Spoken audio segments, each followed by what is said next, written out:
무쇠요술라는 어찌 보면 미술관 하나를 만드는 작업이잖아요. 미술관은 사실 개인이 만들 수 없고 집단적인 어떤 결과물로 만들어져야 되는데 신념이나 비전이나 이 모든 거에 동참해 줄 수 있는 집단을 어떻게 만날 수 있는지, 그 커뮤니티를 어떻게 발견하고 아니면 발명할 수 있는지, 그걸 어떻게 만들지가 되게 중요한 부분이었던 것 같아요. 근데 그것도 미술관의 혼자만의 힘으로는 되지 않는 거고 다 같이 또 모이고 그런 식으로 해서 하나하나의 힘들과 약간 연대와 손길이 모여가지고 어찌 보면은 무쇠 오르솔라가 만들어질 수 있었다고 생각을 하고 있고, 얼마나 많은 비닐봉투를 모을 수 있을까, 그걸 제가 걱정을 많이 했던 것 같아요. 마감일이 다가올수록 얼마나 많은 개수가 수거됐을까. 비닐봉투, 우리가 흔히 보는 그 비닐봉투, 늘 버리는 그 비닐봉투를 모으는 게 이렇게 힘든 일일까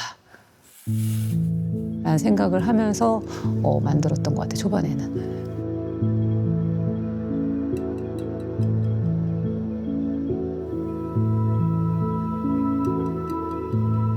무쇠요술라는 저희도 처음 이제 국내에서 해보는 거니까 이 정도 기간에 수거하면 5,000장이 모일 수 있는지, 그 5,000장을 토대로 해서 정말 하나의 덩어리를 만들 수 있는지 다 사실은 저한테 너무 챌린징했고, 그게 될 거라는 거를 100% 확신하지 않은 상태에서 대략적으로 정말 가늠하면서 했던 것 같아요. 어떤 선생님들은 더 열심히 참여를 하고 싶어서 1개 이상을 만들거나 2개 이상을 만들거나 이런 식으로 조금 더 힘을 보태주신 분들이 계셨기 때문에 아마도 그게 누적이 돼서 되게 충분한 어떤 양의 캠퍼스들이 사실은 만들어질 수 있었다고 생각을 하고 있어요. 하나하나 정말 다들 힘을 내주셔가지고 만들었고, 좀 더 큰 목소리를 담아내는 캠퍼스가 사실은 만들어졌던 것 같아요. 근데 그 경험은 되게 좀 독특했던 것 같기는 해요. 자연재해나 이제 기후위기의 문제는 사실 어떤 특정 어떤 지역만의 문제는 아니기 때문에 다 연결되어 있는 어떤 세계에 저희가 살다 보니까 그렇게 연결돼서 한 큰 덩이를 만든다는 게, 저희가 에오르는 서울의 이름을 달고 있지만 거기에 같이 동참하고 서울의 목소리를 보태는 게 오히려 더 의미가 있었던 것 같기는 해요.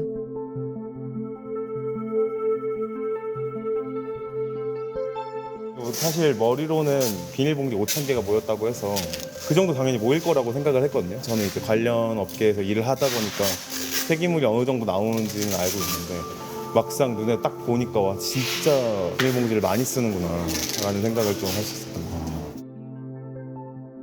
재밌어요. 뭔가 이런 비닐봉지를 버리면 그냥 다들 까먹는데 뭔가 지금 다시 보니까 아, 이런 장소에서는 이런 비닐봉지가 나오고 한국에서는 참 엄청 다양한 비닐봉지가 나오는데 전 세계적으로는 어떨까라고 싶고 되게 많이 생각하게 되는 것 같아요.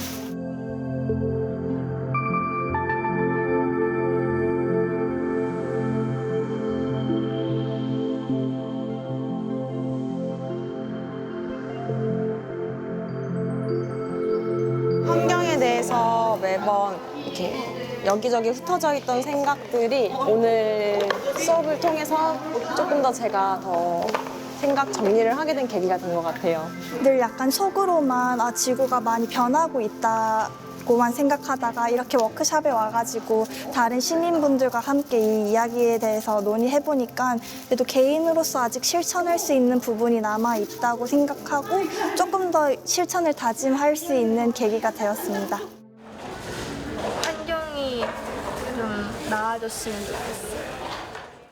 비행하겠다는 의지가 작가 측이 되게 있었고 파운데이션이 되게 비행을 꼭 하고 싶어 했어요. 근데 저희는 비행을 크게 고려했던 계획은 아니었는데 태생적으로 바깥에 한 번은 띄워줘 봐야 되는 어떤 조형물인 거고, 그거 없이 미술관으로 설치된다는 거는 본연이 갖고 있는 원래 만들어진 취지에 되게 어긋나는 거일 수 있다고 계속 이제 말씀을 하셔가지고, 사실 그거를 싣고 가는 건 이 정도 쉽지 않았고, 그러니까 에어로스 맥팩도 띄워지는 순간 되게 감동의 어떤 모먼트가 있잖아요. 와, 띄워졌다. 어떤 공기와 적절한 모든 어떤 기후의 조건이 맞아떨어져서 그게 띄워졌을 때 감탄과 어떤 놀라움과 감동이 있는데, 에어로스의 그 무쇠요술라 같은 경우는 감동이 있긴 있었는데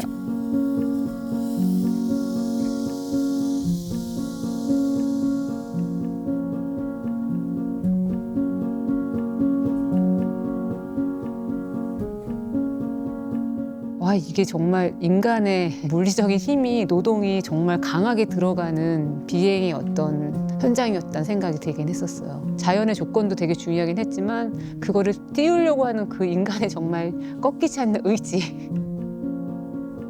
모든 사람이 염원인 거죠. 이거를 담아가지고 반드시 뛰어보겠다는 거를 어떤 결의를 하고 한 2-3시간을 정말 했으니까 떴을 때 감동의 어떤 그 크기가 되게 컸었던 것 같아요.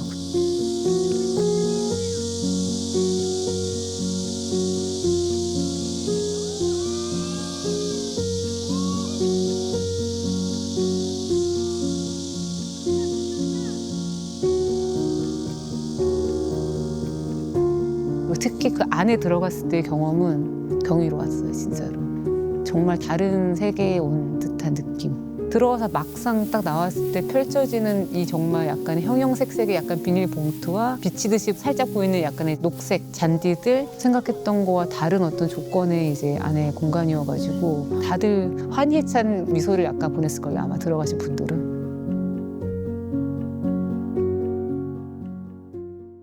이 프로젝트에 참여하는 일원이 됐다는 거 되게 중요한 것 같고요. 근데 이게 단순히 저희가 프로젝트의 일원이라기보다는 이거는 하나의 큰 글로벌한 기후정의운동 같은 어떤 운동에 동참을 하는 거니까 커뮤니티 하나의 일원이 됐다는 거를 사실은 선포하는 자리라고 저는 생각을 했어요. 그 과정이 있었고 9월 2일 포럼에서는 그걸 다시 한번 저희가 알리는 자리였다 생각을 하고 있고, 이거는 프로젝트가 끝나고 나서도 사실은 계속 가는 거라 생각해요. 왜냐하면 저희가 이렇게 지금 촬영하고 사진 담고 모든 자료들을 다 이제 공유해서 에로센 파운데이션에 업로드가 되면은 에로센 서울의 커뮤니티 활동을 사실은 또 한 축에 축적을 하는 그 일이 남아있기 때문에 같이 다 참여하고 있다는 거를 모든 사람이 사실을 느낄 수 있는 계기가 분명히 된 것 같다는 생각이 들고, 이거를 시작으로 다른 분들이 영향을 받아서 본인의 어떤 루틴이나 일상에서 이런 것들을 펼쳐 나갈 수 있으면 되게 좋을 것 같다 생각을 하고 있고, 미술관 입장에서도 그냥 이게 끝나는 게 아니라 전시는 끝이지만 계속 같이 갈 수 있다고 저는 생각을 하거든요. 그래서 언제든 사실은 에어로센 파운데이션 같은 경우는 원하면 참여를 할 수 있는 구조로 되어 있다 보니까 저희는 그걸 한번 이번에 큰 발판을 마련했다라는 정도인 거고, 그 다음부터 이걸 더 활성화시켜서 가져갈 분들은 다른 어떤 한국의 커뮤니티 분들이 되지 않을까 생각을 하고 있어요.